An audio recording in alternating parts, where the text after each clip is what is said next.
Olá, gente! Bem-vindos a mais um On Show. Yeah! E nós vamos fazer o que nesse programa, Victor? Hoje, então, a gente já lançou muitos vídeos e tal, e a gente decidiu hoje separar um tempo para responder algumas perguntas ou comentários que vocês fizeram para nós. Eba! Então, Vocês são bons. claro, nós somos muito famosos, a gente recebeu milhares de comentários, não dá para responder todos. Selecionamos alguns. Tem alguns bons aqui, tem alguns bons. Vamos ver. Acompanha aí, gente.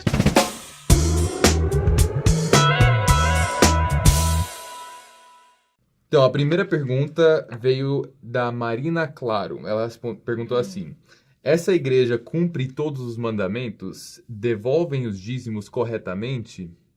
Devolvem os dízimos? Como assim? Eu não entendi muito não bem a entendi pergunta. também.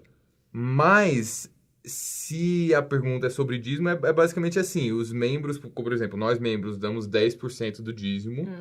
E a igreja utiliza esse dinheiro para a construção de prédios, de materiais e várias outras coisas. Obra Sim. missionária. De certa maneira, volta, então, pra gente, né? É, Fora que tem a bênção de Deus. Quando a gente paga o dízimo, a gente recebe bênção. isso, Não vai pra exatamente. salário de ninguém, né? Não é bispo, o bispo não ganha dízimo, a gente não ganha dinheiro, nada, essas coisas. É pra os benefícios da igreja mesmo. Rafanini de Oliveira. Se retirar as heresias, como o livro de Mórmon, batismo dos mortos e algumas outras coisas, acho que seria uma boa igreja. A administração parece ser muito boa e o padrão da igreja é muito bonito. Obrigado, né, por você ter elogiado a igreja, mas deixa eu É dizer muito o mesmo. seguinte. Se tirar o livro de Mórmon e as revelações, Joseph Smith disse, não temos religião alguma. Então, nós precisamos disso. É a base, a pedra fundamental da nossa religião é o livro de Mórmon. E tudo que você vê de bom e admira na igreja é por causa dessa base, porque temos as revelações dos profetas e temos novas escrituras, como o livro de Mórmon. Próxima pergunta. Márcio Rocha. Segundo eles, ou segundo a gente, os irmãos de outras igrejas não irão ser salvas. Só a igreja deles detém a salvação. Marcelo Rocha, eu acho que é nome de jogador de futebol. Ah, é? Famoso. Olha, quero te dizer o seguinte, já falando de futebol. Nesse jogo, todo mundo vai ganhar, porque o Pai Celestial quer salvar todos os filhos dele. A intenção de Deus nunca é perder ninguém. Então, nossa crença, e é isso que é ensinado no livro de Mórmon e outras escrituras, é que todas as pessoas terão chance para ser salvas. Inclusive, nós temos a obra dos templos, né? Exatamente. Que ajuda as pessoas que já morreram a receber o batismo para que todo mundo tenha a oportunidade de ser salvo. E Deus preparou muitas moradas. Não é? Isso. E a gente acredita que Jesus Cristo veio para a Terra para salvar todos nós. Então, o objetivo dele e a missão dele era essa, da gente ter essa oportunidade, da gente se arrepender, da gente melhorar. Então, não é que só a gente tem a oportunidade disso. Todas as pessoas têm a oportunidade. Essa história de 144 mil vão ser salvos, ou de alguns pouquinhos só, que são tão retos. Gente, só os profetas, isso daí não existe. Deus ama todos nós e quer salvar todos nós. E acho que uma coisa importante a entender é que, primeiro que nós não temos uma posição para julgar, para saber como Deus vai julgar as pessoas. Então, pô, Muito tipo, bem. nas conferências gerais, que são as reuniões que os líderes falam, eles citaram várias vezes Madre Teresa de Calcutá, C.S. Lewis e vários outros que não não eram membros, foram membros, né? exatamente. Então, eu não tenho nenhuma posição para falar que essas pessoas não vão ser salvas porque nunca foram batizadas na igreja. Tem pessoas muito boas, que não são membros da Igreja de Jesus Cristo. Claro que o convite fica aberto. Convidamos todas as pessoas a virem, se batizarem, perseverarem naqueles mandamentos que Deus nos deu. Mas se elas não quiserem por algum motivo, as obras boas dela ainda assim serão recompensadas e elas terão um grau de salvação. Com certeza. Isso. Beleza, próxima. Cristina, desculpa, Gerber. Bem bonito o sobrenome, É bonito, só é difícil de desculpa se pronunciar. foi mal. Polonês, Bom, sei lá. então Cristina perguntou: e Nossa Senhora, Mãe de Jesus, vocês a veneram como nós católicos apostólicos romanos? E aí? Boa pergunta. Veneram.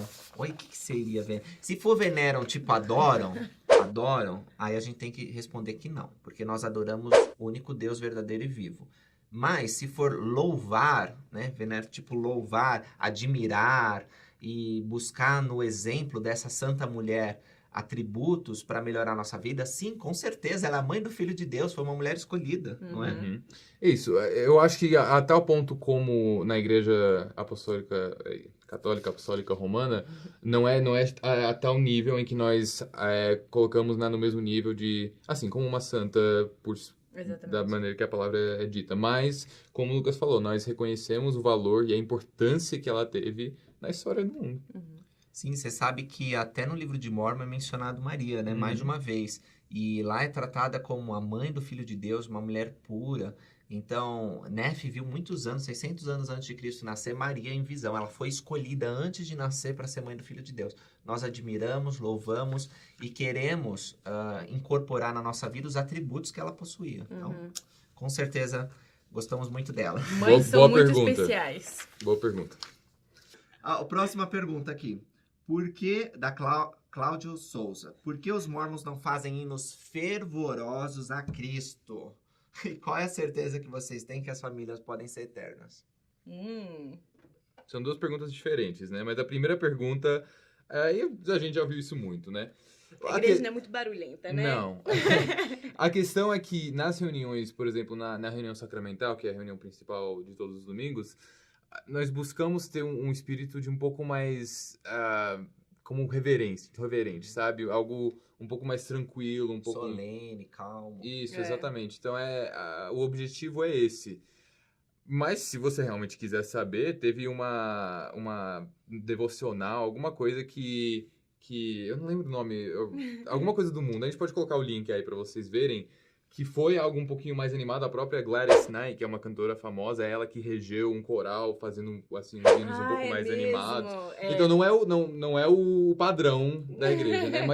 Mas eu achei legal também esse... Nós temos música, nós temos hinos, mas durante a reunião sacramental, realmente, nós não ficamos pulando, batendo palma. Agora, nós gostamos muito de dançar, se divertir. Tem outras atividades que pode fazer isso, tá certo? Então, nós temos música boa. E os hinos falam muito de Jesus Cristo. Aliás, eu não conheço nenhum hino que não tem o nome Cristo, Salvador, alguma referência a ele. Todos os hinos da igreja falam sobre Jesus Cristo. Exatamente. Nós amamos e ele é o centro da igreja. E é bom, a gente gosta de fazer dessa maneira porque a gente consegue sentir mais próximo do Espírito, porque ele fala de uma maneira mais mansa, mais sussurra, então uma maneira mais fácil da gente senti-lo perto da gente também. Agora, qual certeza que a gente tem para responder a pergunta das famílias eternas? Das famílias eternas. A certeza que nós podemos ter é que uma das coisas é sobre o selamento. Nós explicamos no vídeo até sobre os templos. É saber que aquilo que foi selado aqui na Terra vai continuar sendo selado no céu.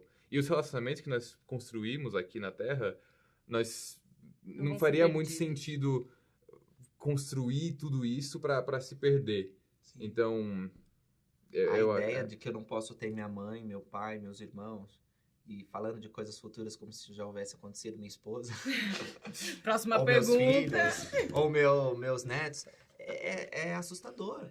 Nós estamos em família aqui, o amor e a afeição que sentimos um pelos outros é algo celestial e não pode acabar com a morte. Então, nós vamos continuar os relacionamentos familiares e o selamento no templo, o casamento eterno é que permite que isso aconteça. Isso faz toda a diferença. É por isso que nós queremos que as famílias são eternas, porque nós sabemos que os profetas têm autoridade para nos unir para toda a eternidade. Exatamente. Isso. Bom, a próxima pergunta é ótima. A minha preferida. É do Francisco Coelho e ele disse: por que o Lucas não convida a Sabrina para sair, conhecer, se aproximar mais? #fica a dica. Por que, Lucas? Eu convidei, brincadeira. Convidei não, a Sabrina não tá aqui pra... A Sabrina vai ter que responder essa pergunta. Quando ela estiver aqui, a gente vai fazer pra ela. Eu vou cobrar. Tá bom.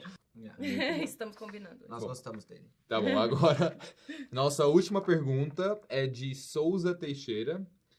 Pergunta assim: por que o livro de vocês, que seria o livro de Mórmon, apresentam Deus de forma tão diferente da Bíblia Sagrada, que é um livro verdadeiramente inspirado por Deus? E aí, o que vocês acham? Olha, eu acho que se você ler a Bíblia e ler o livro de Mórmon, você vai ver que é a mesma linguagem, é o mesmo Deus, né? E que, assim como ele se manifestou às pessoas do Velho Mundo, ele se manifestou às pessoas do Novo Mundo, que é a história do livro de Mórmon. A gente acredita que o Senhor quer falar com todos nós, né? E ele deu esses registros pra gente conseguir complementar um ao outro, ter esse balanço. Isso. Então, a Bíblia e o livro de Mórmon não são competidores. Não.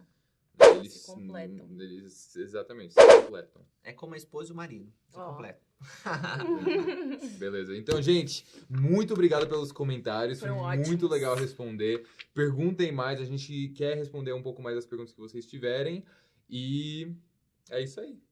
Até a próxima. Tchau!